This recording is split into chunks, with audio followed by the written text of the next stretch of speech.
I asked you for your hottest content creation takes, and wow, you guys are intense. Let's get started. You're not Shadowbanned, you're not unlucky, that other dude doesn't have it easier, your content is just plain bad and uninteresting, that's why nobody watches it.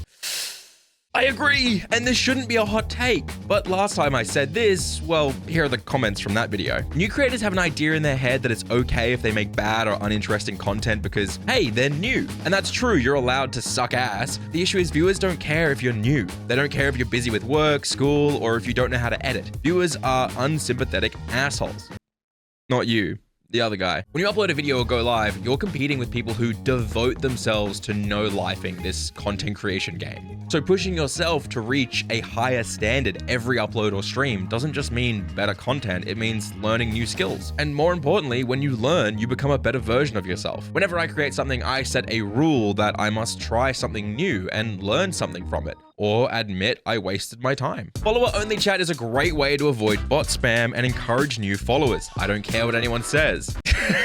You do not watch streams. Seriously, anyone who watches live streams would never have this take. Firstly, Twitch has auto mod tools that stop pretty much all bot spam, so if you're getting bots, it means you didn't set it up correctly. And secondly, I have never met someone who will follow because of follower only, but I have met thousands who despise it and consider small streamers who use it for this purpose annoying. What do you think in the comments? How about that? Stream and content creation education channels are a scam, and the people who run them get big by telling others how to do it and not from actually being good at it. I might be a bit biased here, but yeah, 100% fair. I have always had a rule on this channel that I will not teach something unless I have hard evidence that I can successfully repeat or use the advice myself. This is easier with tech or gear videos, but much harder for growth strategy. It's why I didn't cover how to make YouTube shorts until I had 30 million shorts views in 6 months. I didn't cover how to grow a gaming YouTube channel until I monetized one in 6 uploads. Off topic, but that channel is more successful than this one now, pretty much. I've only broken 1,000 average viewers on Twitch once, and I've never really succeeded at TikTok consistently, so I don't teach those things. I didn't become a creator to teach others how to create. I'm a comedian and gaming creator who happened to love sharing how he grew and I guess was fairly good at it, so here I am. I think like a math exam in school, all education channels should be forced to show they're working. If you want to tell me how to make gaming videos, show me your successful gaming videos. Most won't because most can't, and we should all be a bit more critical. Most small streamers aren't streaming for any reason other than an excuse to game for hours. I bet most would never watch their own streams. After 5 years in this space, helping literally millions, the disconnect between playing a game and making content is probably one of the most detrimental mindsets. It's okay if you want to sit in your undies covered in Cheeto dust and game all day. No judgment from me, I do it too. But playing a game and making entertaining content are fundamentally different. Streaming or making videos is the same as making a TV show, or performing live stand-up, or really any gig. You're doing it to create an entertaining show. And I agree, most new creators would never watch their own show. Self-promo channels or communities are a waste of time, and people who use them are fooling themselves into feeling productive rather than actually putting effort into growing. 100%. Spamming a link into a dozen Discords, Twitter, Facebook groups, etc. every time you go live is a waste of time. It won't help you grow, and worst case scenario, it will fill your subs and follows up with people who don't give a shit about you. And when they don't give a shit about you, they aren't going to click you. And if they don't click you, the algorithm says your content is shit and it will stop sharing it. TikTok and YouTube are smarter than you think. If you make something good, trust me, the right viewers will find it without you needing to spam it everywhere. Twitch algo, on the other hand, could be compared to the kid eating glue in the corner of the classroom, and that's why we rely on smarter platforms. Most big streamers would never grow if they started again today. Their content is lazy, boring, unoriginal, and small streamers emulating it, thinking it works, is why they suck too. Fuck. Yes and no, not all big streamers, obviously. There are clear generations of creators. Some like Soda Poppin', who is one of my favorite creators, by the way, so no shade, or Moist Critical have been uploading or streaming for 15 plus years and likely wouldn't grow today if they only did what they're doing today. But someone like Ludwig, who grew over the past 5 to 7 years, or Queso from the last 2 to 3 years, would likely be fine because they understand external platform marketing and have experience growing in recent, more difficult years. Creators like Ludwig and Doug only succeed because they're so milquetoast and inoffensive. They appeal to everyone.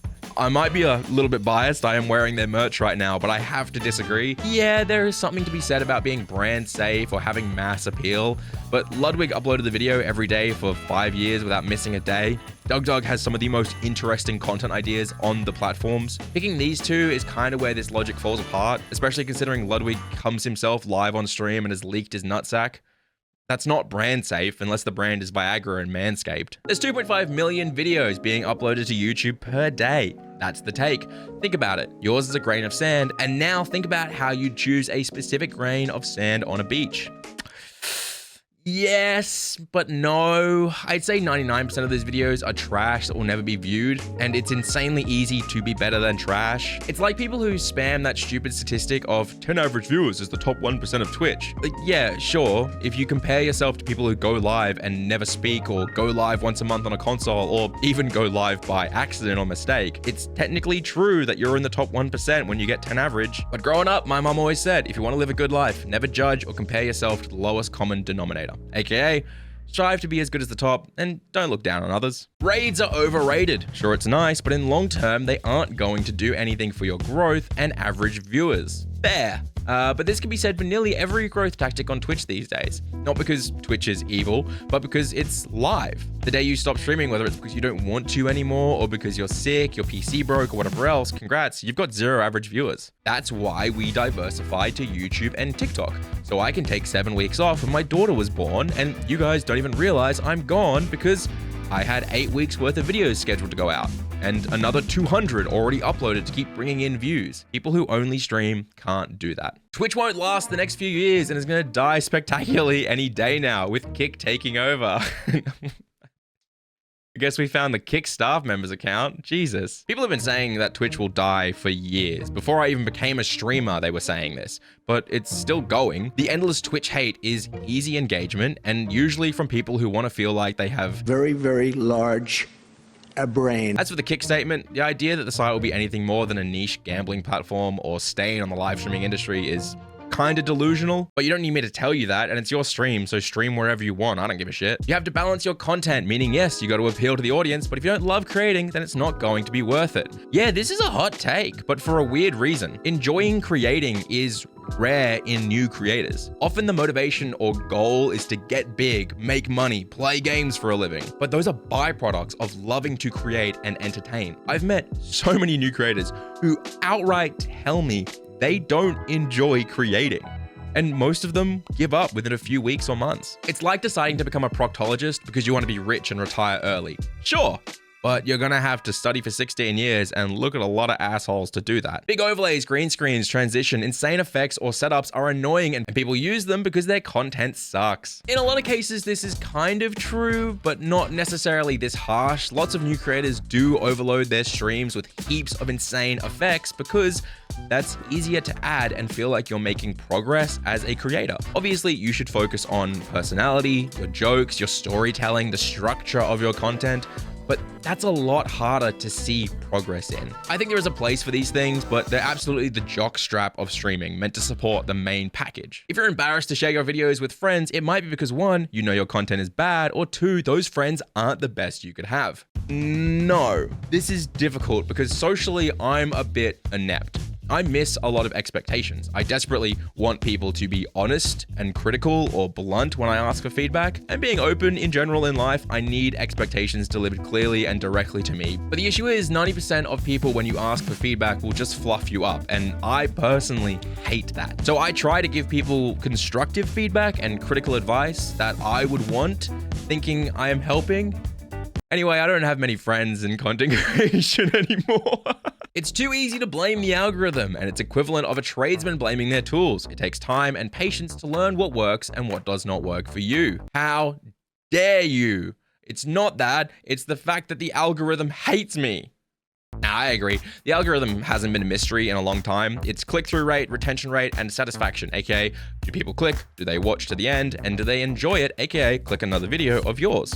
I think every creator would be a lot happier and more successful if they stopped using the word algorithm though and started saying audience. For example, Oh, the audience didn't like this video. Makes you go, okay, did they not click it? Well, why didn't they click it? Or if they did click it, did they leave instantly? Okay, why? Why did they leave? How can I appeal to my audience more? It's so much easier to answer those questions. Tight-knit stream communities with loads of regulars and in-jokes are nearly impossible to watch. You'll always feel like an outsider, and it's obvious viewers aren't there for the content, but because streamers read their messages. I said something similar to this a few years ago at a PAX partner meetup, and the group of streamers around me got really defensive. Everyone was around 50 to 300 average, all heavily focused on chat engagement, lots of in-jokes, special community Discord benefits, you know the type of stream. Streamers do this because it's very easy to grow a committed audience by acting this way. But it also means you kind of get stuck and plateau because your content often is no longer the focus, or sometimes the content can even become worse. Plus, new users struggle to get involved, and when you do get bigger, those viewers who were only there because you read their messages out don't feel special anymore, and they leave as well. It's okay to have a tight-knit community, but make sure you and your content are still the key reason people are watching, and not because a viewer thinks you're besties. If you can't learn to Google things on your own before making a post about it, you're going to have a really hard time, not just with streaming, but with life in general. As someone who runs a Discord of over 100,000 small creators, which I just purged 40,000, so I'm lying, it's only 70,000 now, this hits close to home. I have spent hours, weeks, months of my time writing out FAQs, carefully labeling channels, pointing out bold, underlined text, and nobody reads them. Do you know how many motherfuckers get auto-banned daily because they try to ping at everyone? They try to ping over 100,000 people because they don't know how to install a font despite it being explained in detail in bold. Kill me. Release me from this prison. People do not want to Google or find information themselves. They want to be handed it. This is why ChatGPT has so quickly become one of the most visited websites every day. The problem, of course, means that they actually get worse info, or it takes them longer to find the info they want. Critical thinking, taking time to read through things, and learning to research without AI are dying skills that if you can practice, will set you up for life, I promise. The people love slop. When people say this, they're self-defeating and self-reporting. It's like when your mate complains about getting cuck porn or hentai in his TikTok feed. Brother, it's because you lingered, okay? You wouldn't see it if you didn't like it. Me? I don't get any slop on my feed.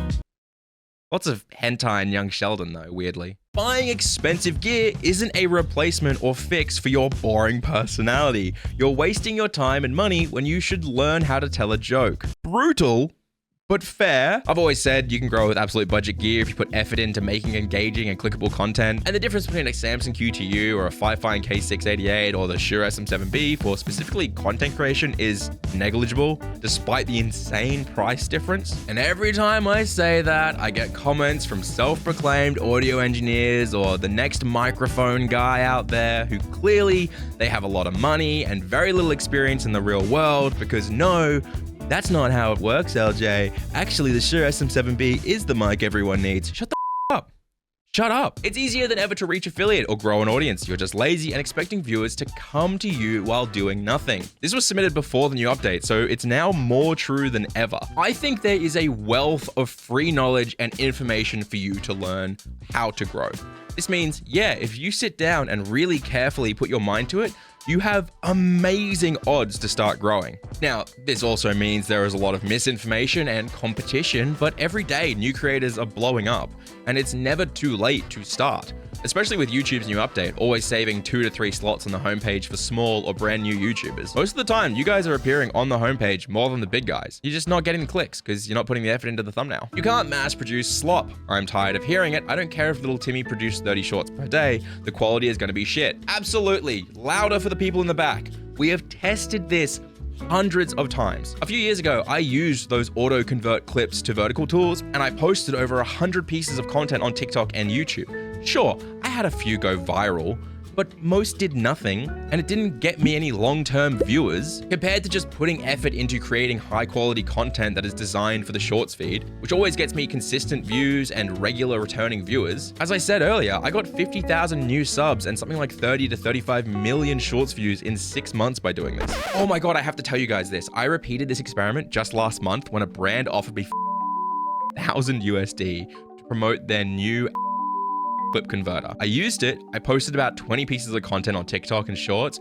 got 0 traction, and then I made a short from scratch myself and got like 100,000 views on that in 2 weeks. The same brand, halfway through the experiment, which they agreed to, also turned around and suddenly asked me to only speak positively in the video with no criticism, and to not tell anyone it was paid for unless I was doing it at the very end of the video. So if you want to know why I now do $1 membership videos, it's because shit like that sends me. Thankfully, this video here is not sponsored and covers how I make gaming shorts that get millions of views. If you want to support the channel for $1 a month, you get access to members content, like this video about thumbnails. And I'll give every member a kiss on the lips if I meet you in real life. No shit, cut that. Cut that, cut that!